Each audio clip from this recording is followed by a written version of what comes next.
This morning's video feels quite personal to me right now, as the sun has come up here in Brighton at Pavilion Gardens Cafe, and you may hear in the background the sound particularly of seagulls.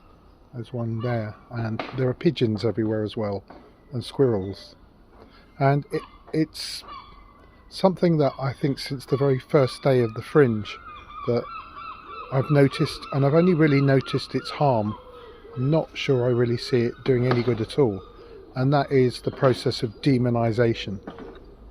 So as I sit here, and I've very much played a part in it, as I see seagulls flying low, swooping down on a table of a couple of vulnerable elderly people, and see their sandwiches snatched, a scream, heart rates going up. Everyone around, of course, sees how evil the seagulls are. I often hear the term, I don't like pigeons, they're vermin. That's a word we've given to them. And in both cases, those animals are just living in their nature, and that might be inconvenient to us, and it might release a bit of tension, and we might think it's fairly innocuous to do that with animals, in the same way as there'll be squirrels here in a moment climbing up trees, and lots of people do the opposite of demonising them and seeing them as very cute and lovely and in need of protection. And of course, one of the reasons the seagulls are here is because they've been driven away from the sea through things like overfishing. There's no food for them, and so they come into the city, very similar to other animals as well. And I remember in the very first Fringe that I performed in, which was back in 2000, my first review was appallingly zero.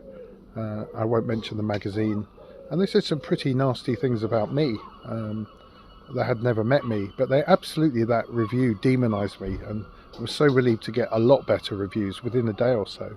My Fringe ended well, but I remember as soon as I got that review, me and also a couple of members of my family that were up in Edinburgh demonised whoever that writer was. We'd never met them, they knew nothing, they were out to get us, they didn't like people from Brighton, and the demonic picture of them came very quickly.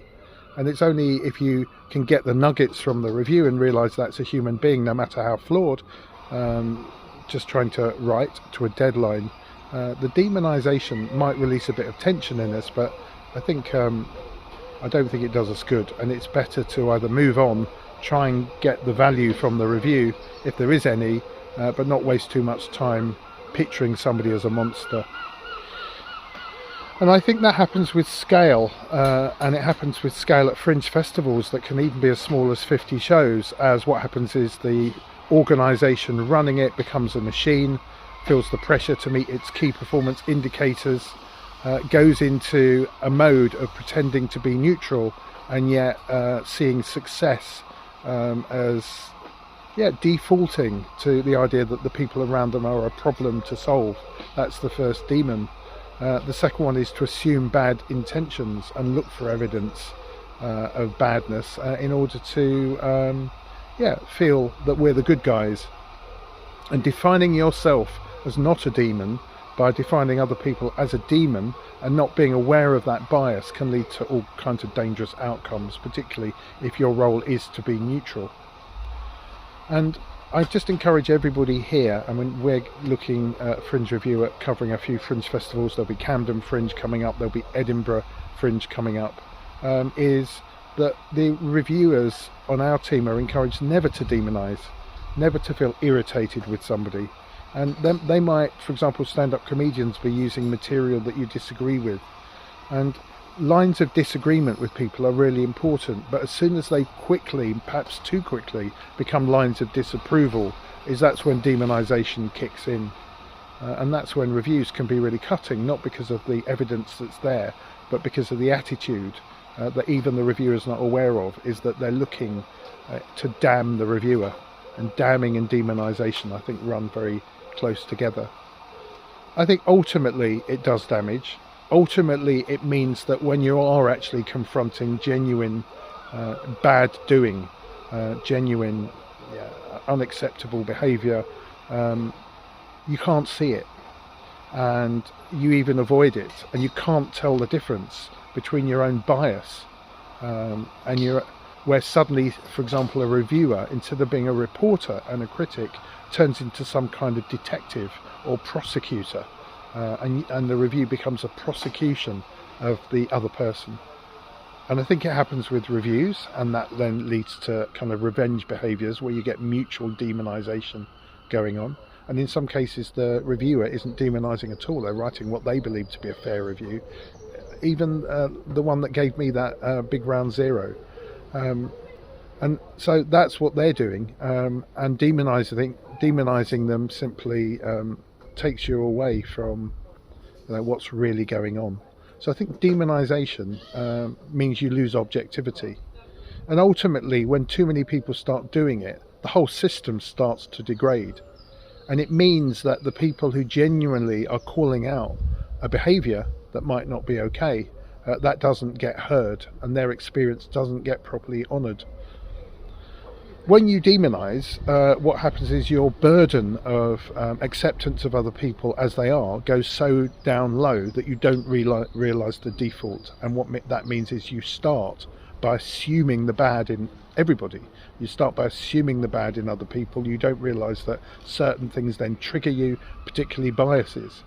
So one example of that is that any say TikTok influencer is bad because they're an influencer, and yet there's some really benevolent influencers on TikTok. You assume that every business online is trying to steal your money. When somebody tells you an explanation for something that is their truth, is that you assume they're lying, and you assume bad motive, bad intention, and then we start to disbelieve everybody. And there's a good old word from the Middle Ages that I've certainly seen in the UK. There are other names for this, which is the egregore, which is we all feed a demon, and the demon then even sort of comes to settle around somebody because they know they're being demonized, and they can even start to take on that behavior. Now, it might sound a bit cheesy, but assuming the best isn't necessarily a bias in a demonizing world.